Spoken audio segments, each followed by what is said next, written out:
සුබ දවසක් කියලා පිළිගන්නවා අදත් මගේ YouTube channel එකට. අද සාකච්ඡා කරන්නේ BSc IT කියන ඩිග්‍රී එක ගැන. Open University එකේ Bachelor of Science Honours in Information Technology degree එක ගැන මම අද වීඩියෝ එකක් කරන්න හිතුවා. ඒ ඩිග්‍රී ප්‍රෝග්‍රෑම් එක කරන කට්ටියට අගෝස්තු 8 වෙනිදා එක්සෑම් එක තියෙන නිසා. එතකොට මේ කෙටි කාලය තුල කොහොමද Bachelor of IT ඩිග්‍රී එක කරන කෙනෙකුට එතකොට කොහොමද සිලෙක්ෂන් ටෙස්ට් එක ටාගට් කරලා අපි මේ වැඩේ ගොඩ දාගන්න කියන එක මම ඔයාලට අද කියලා දෙන්නම්. ටෙස්ට් එකට අදාළ සබ්ජෙක්ට් එක කොහොමද ගොඩ දාගන්නේ කියන එක මම අද මේ වීඩියෝ කරා සාකච්ඡා කරන්න බලාපොරොත්තු වෙනවා. ඔයා මේ පාර Open University එකේ Bachelor of Science in Honours Information Technology degree එක කරන කෙනෙක් නම් ඔයා මේ වීඩියෝ එක දිගටම නරඹන්න කියලා මතක් කරනවා. ඒ වගේම ඔයාගේ යාළුවෙක් හරි දන්න කෙනෙක් හරි මේ පාර Open University එකේ BSc IT degree එකේ selection test එක ලියනවා නම් එයාට මේ වීඩියෝ එක share කරන්න කියලාත් මතක් කරනවා. ඒ වගේම මගේ YouTube channel එකට අලුත් කෙනෙක් නම් channel එක subscribe කරලා channel එකත් එක්ක එකතු වෙලා ඉන්න කියලා මතක් කරනවා. එහෙනම් අපි යමු අද වීඩියෝ එකට. ශ්‍රී ලංකා විවෘත විශ්වවිද්‍යාලයේ උපාධි පාඨමාලා සඳහා පවත්වනු ලබන තෝරා ගැනීම් පරීක්ෂණය ඉහළින්ම සමත් කරවන උපාධි සිහිනය යථාර්ථයක් බවට පත් කර ගැනීමට මඟ පෙන්වන දිවයිනේ සාර්ථකම සිලෙක්ෂන් ටෙස්ට් ක්ලාස් එක ඔරාස් එජුකේෂන් මගින් පවත්වන දේශක ශෙහාන් ප්‍රමුදිත ගුණසේකර මගින් මෙහෙය යවන OUSL degree program selection test class එකට සම්බන්ධ වීමට 07263740053 නම්බර් එකට WhatsApp පණිවිඩයක් යොමු කරන්න. ඩිග්‍රී එකේ සිලෙක්ෂන් ටෙස්ට් එක. මේ සිලෙක්ෂන් ටෙස්ට් එක වන්නේ සබ්ජෙක්ට් 4ක සිලෙක්ෂන් ටෙස්ට් එකක්. එතකොට සබ්ජෙක්ට් 4ට අදාළව ප්‍රශ්න කිහිපයක් ඔයාලගෙන් එකම පේපර් එකක් යටතේ අහනවා. එතකොට මේ ඔක්කොම MCQ පේපර් එකක් එන්නේ ඉංග්‍රීසි එක විතරක් පොඩ්ඩක් රයිටින් කොටසක් එන්න පුළුවන්. එතකොට පැය එකමාරක් වගේ කෙටි කාලයක් ඇතුළත ඔයාලට මෙන්න මේ IQ, GK, English ICT කියන කොටස් ටික කම්ප්ලීට් කරගන්න වෙනවා. එතකොට තමයි ඔයාගේ සිලෙක්ෂන් ටෙස්ට් එකේ පාස් මාක් එකට ඔයාට මාක්ස් වැටෙන්නේ. එතකොට මම කියන්නම් මෙතනදී සබ්ජෙක්ට් ටික අපි බලමු. IQ කියලා කියන්නේ බුද්ධි පරීක්ෂණ එහෙම නැත්නම් ගණිතමය ගැටලු ඇසුරෙන් හැදිච්ච කොටසක් intelligent questions කියලා අපි හඳුන්වනවා. ඊට පස්සේ GK කියලා කියන්නේ general knowledge හෙවත් සාමාන්‍ය දැනීම ආශ්‍රිතව ඔයාලගෙන් අහන ප්‍රශ්න කිහිපයක්. එතකොට GK කොටස අපි කම්ප්ලීට් කරගන්න ඕනේ. තමත් අඩු ප්‍රශ්න සංඛ්‍යාවක් තමයි මෙතන අහන්නේ. ඊට පස්සේ අපිට තියෙනවා ICT කියලා කොටසක්. ICT ලියන්න ඕනේ ඔයාලට මෙතනදී බේසික් ICT question ටිකක් එනවා. එතකොට මූලික දැනුම තියෙනවා නම් ඔයාලට මෙන්න මේ ICT කොටසෙන් අහන ප්‍රශ්න ටික කම්ප්ලීට් කරගන්න පුළුවන්. ඊට පස්සේ අපිට තියෙනවා English තියෙනවා. ඒතර අපිට ඉංග්‍රීසි කොටසත් කම්ප්ලීට් කරගන්න වෙනවා මෙතනදී. එතකොට තමයි අපේ සම්පූර්ණ මෙන්න මේ සබ්ජෙක්ට් 4ට ඔයාලට 100 මාක්ස් හම්බෙන්නේ. හරි. එතකොට පාස් මාක් එක අනුව දැන් අවුරුද්ද පාස් මාක් එක වෙනස් වෙනවා. ඇප්ලිකේෂන් දාන විදිහත් එක්ක පාස් මාක් එක වෙනස් වෙනවා.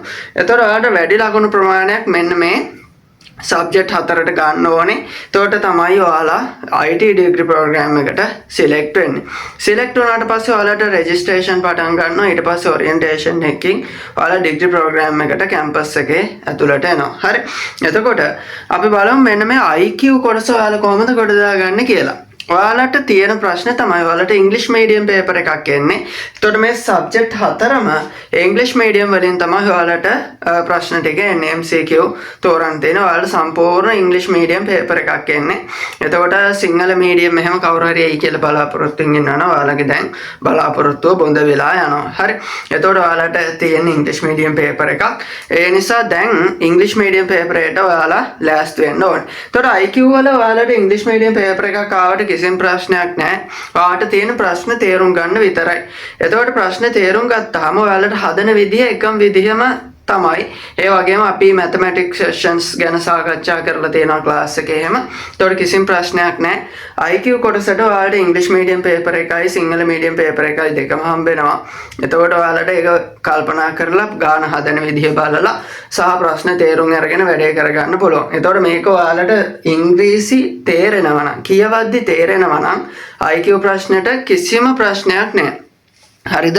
එහෙම තේරෙන්නේ නැති කවුරුත් මං හිතන්නේ IT ඩිග්‍රී එකට ඇප්ලයි කරලා ඇති කියලා. සාමාන්‍යයෙන් IT කරනවා නම් ඉංග්‍රීසි නොලෙජ් එක තියෙන්න ඕනේ. හරි. එතකොට ඔයාලා සිංහලෙන් ඒ ගාන හදන්න දැනගෙන හිටියනම් කිසිම ප්‍රශ්නයක් නැහැ. ඔයාලට ඉංග්‍රීසි වලින් ප්‍රශ්න තේරුම් අරගෙන ඔයාලට මැතමැටික් ක්වෙස්චන්ස් ටික හදා ගන්න පුළුවන්. ඒ වගේම සාමාන්‍යයෙන් අපිට එන්නේ බුද්ධිය පරීක්ෂා කරන කරුණු කාරණාත් එක්ක පොයින්ට් වශයෙන්. එතකොට ඒ කොටස් ටිකත් ඔයාලට ඉංග්‍රීසි මීඩියම් එකෙන් තිබ්බත් ඔයාලට සිංහල පේපරේ හුරු වෙනා අනිවාර්යෙන් වැඩේ කරගන්න පුළුවන්. ඉංග්‍රීසි මීඩියම් ටිකක් අමාරු කට්ටියට තමයි මම මේ විදිහ කියන්නේ. එතකොට අපි ක්ලාස් එකේ හරහා ඉංග්‍රීසි මීඩියම් සිංහල මීඩියම් කියලා ප්‍රශ්නයක් නැහැ. හැමෝටම පොදුවේ අපි ක්ලාස් එක කරගෙන යනවා. එතකොට ක්ලාස් එකේදී අපි සාකච්ඡා කරලා තියෙනවා ලෙසන්ස් වලට අදාළව ඔයාලට ටියුට්ස් හම්බෙලා ඇති. වගේම සිංහල මීඩියම් ටියුට්ස් සහ ඉංග්‍රීසි මීඩියම් ටියුට්ස් දෙකම ඔයාලට දීලා තියෙනවා. එතකොට මොඩල් පේපර්ස් ටිකත් ඉංග්‍රීසි මීඩියම් ඔයාලට ලැබෙනවා. ඒ වගේම ඔයාලට සිංහල මීඩියම් මොඩල් පේපර්ස් ටිකත් ලැබෙනවා. එතකොට ඔයාලට ප්‍රශ්න තේරුම් ගන්න ට්‍රාන්ස්ලේට් කර ඉන්න ඕනේ නැහැ. ඔයාලට ඒ වැඩේ කරගන්න පුළුවන්. හරි. ඊට පස්සේ අපි යම් ජෙනරල් නොලෙජ් මේකට නම් ඔයාලට සිංහලෙන් තමයි ගොඩක් පාඩම් කරගන්න වෙන්නේ. ඉංග්‍රීසි අමාරුම කෙනෙක් නම් සිංහලෙන් පාඩම් කරලා ගිහිල්ලා ඔයාලට මේකට උත්තර ටික ලියන්න පුළුවන්. ඒතකොට මේක ශ්‍රී ලංකාවේ සාමාන්‍ය දේවල් අහන්නේ සහ මේ ලෝකයේ සාමාන්‍ය දේවල්. ජාත්‍යන්තර සහ අපේ ලංකාවට අයිති සාමාන්‍ය දැනීම කොටස් තමයි මෙතන අහලා තියෙන්නේ. ඒ නිසා මේකේ නම් කිසිම ප්‍රශ්නයක් නැහැ.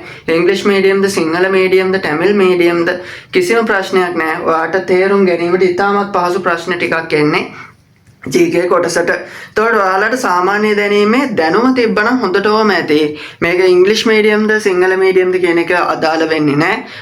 මොකද ගොඩක් සිංහල ක්වෙස්චන්ස් වලට ඒ කියන්නේ උදාහරණයක් විදිහට ගත්තොත් ජනාධිපතිවරු ගැන සඳහන් කරලා තිබ්බොත් ඒ ජනාධිපතිවරුන්ගේ නම් ඔයාලා දාන්නවා. ඒක සිංහලද දෙමළද ඉංග්‍රීසිද කියලා ප්‍රශ්නයක් නැහැ. මොකද එකම නාමය තමයි සඳහන් වෙන්නේ. ඒකේ තියෙන සඳහන් වෙච්චි භාෂාව විතරයි වෙනස් වෙන්නේ. එතකොට ඒ GK කොටස ඔයාලට ගොඩ දාගන්න මෙතනදී කිසිම ප්‍රශ්නයක් නැහැ. ඉංග්‍රීසි මීඩියම් පේපර් එකක් ආවට ඔයාලට සාමාන්‍ය දැනීම හොඳට පුළුවන් නම් මේකට ලස්සන ඔයාලට උත්තර ටික ලියලා සම්පූර්ණ ලකුණු ප්‍රමාණය ගන්න පුළුවන්. එතකොට GK වලට අපි දීලා තියෙනවා විශාල ටියුට් එකක්. ඒක PDF ආකාරයට ඔයාලට ලබා ගැනීමේ හැකියාව තියෙනවා. එතකොට මේ ටියුට් එක හරහා ඔයාලට සම්පූර්ණ සාමාන්‍ය දැනීම පේපරයට එන ප්‍රශ්න ටික ගන්න පුළුවන්. එතකොට මෙතනින් එහාට ඔයාලට ඒ ටියුට් එකෙන් නැති ප්‍රශ්නයක් එන්න විදිහක් නැහැ. මොකද අපි ඒක බැලන්ස් කරලා ලස්සනට හදලා තියෙන්නේ. ඔයාලට මේ GK කොටස ගොඩ දාගන්න අපේ ක්ලාස් තියෙනවා විස්තර කරන ලද GK කොටස් විස්තරාත්මකව සඳහන් කරලා තියෙනවා. අපි ගොඩක් සාකච්ඡා කරලා තියෙනවා. ඒතකොට ඒ වගේ රෙකෝඩින්ග්ස් තියෙනවා. ඒ වගේම ටියුට් එක තියෙනවා. ටියුට් එකේ ප්‍රශ්න විශාල සංඛ්‍යාවක් තියෙනවා. ඔයාලට ඒ ප්‍රශ්න ටික බලලා පාඩම් කරගෙන මේක ගොඩ දාගන්න මේ කාලේ වැඩිත් එක්ක. හරිද? එතකොට ඔයාලට එක්සෑම් එකට කලින් දවසේ හෝ එහෙම නැත්නම් දවස් කිහිපයකට පෙර ඔයාලා මේ වීඩියෝ එක බලලා මේ GK ටියුට් එක ඕනේ කියලා හිතෙනවා නම් කිසිම ප්‍රශ්නයක් නැහැ. ඔයාලා මැසේජ් එකක් දාලා ටියුට් එක ගන්න පුළුවන්. එතකොට ඔයාලට මේ එක දවසත් ඇති මේ කොටසට අදාළ ප්‍රශ්න ටික සාකච්ඡා කරලා සහ ඒක යාළුවොත් එක්ක ඔයාලට ඩිස්කස් කරලා මේ ටිකක් මතක හිටින විදිහට ඔයාලට වැඩේ කරගන්න පුළුවන්. ඒ වගේම අපේ රෙකෝඩින්ග්ස් තියෙනවා. ඒතකොට රෙකෝඩින් එක බලලා උනත් ඔයාලට මේ වැඩේ කරගත්ත හැකියි. ඒ වගේම මෙන්න මේ GK ටියුට් එක ඔයාලට පාඩම් කරගන්න එච්චර කාලයක් යන්නෙත් නෑ. ඔයාලා දන්නම කරුණු ටිකක් තියෙන්නේ.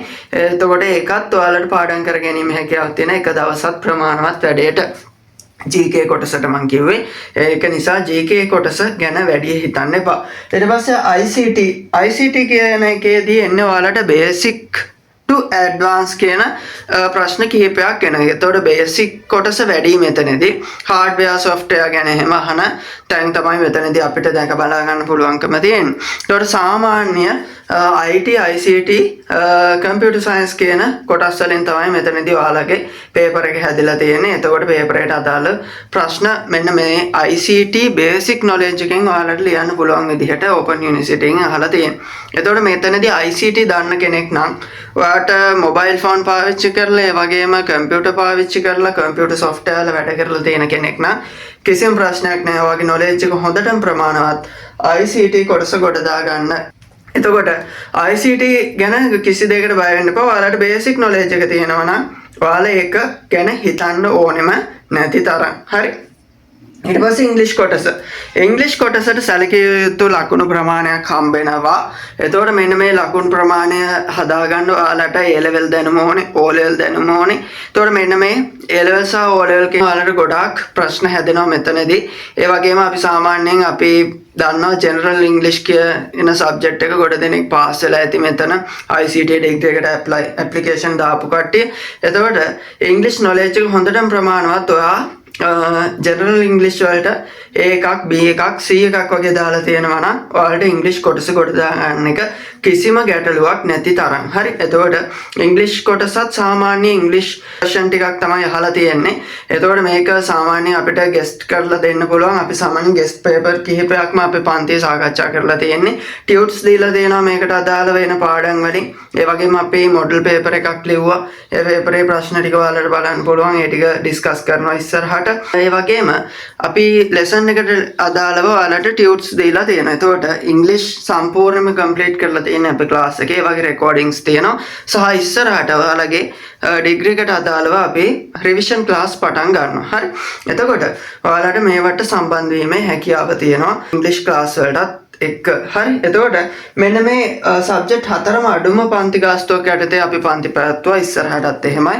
ඔයාලා මේ වීඩියෝ එක බලන ඕන වෙලාවක අපේ පන්ති මාලාවත් එක්ක ජොයින් වෙලා ඔයාලට විස්තර ටික අරගෙන ඇප්ලිකේෂන් ෆිල් කරගන්න එකේ ඉඳලා ඔයාලට විස්තර ටික දැනගැනීමේ හැකියාව තියෙන. ඇප්ලිකේෂන් ෆිල් කරගන්නවා කියන්නේ ඔයාලට ඇඩ්මිෂන් එක ආවට පස්සේ ඇඩ්මිෂන් එක ෆිල් කරගන්න එක මම කිව්වේ. ඒතකොට ඒකේ කොහොමද සයින් කරගන්නේ ඒ ටික පවා අපි ක්ලාස් එකේදී කියලා දෙනවා. හරි.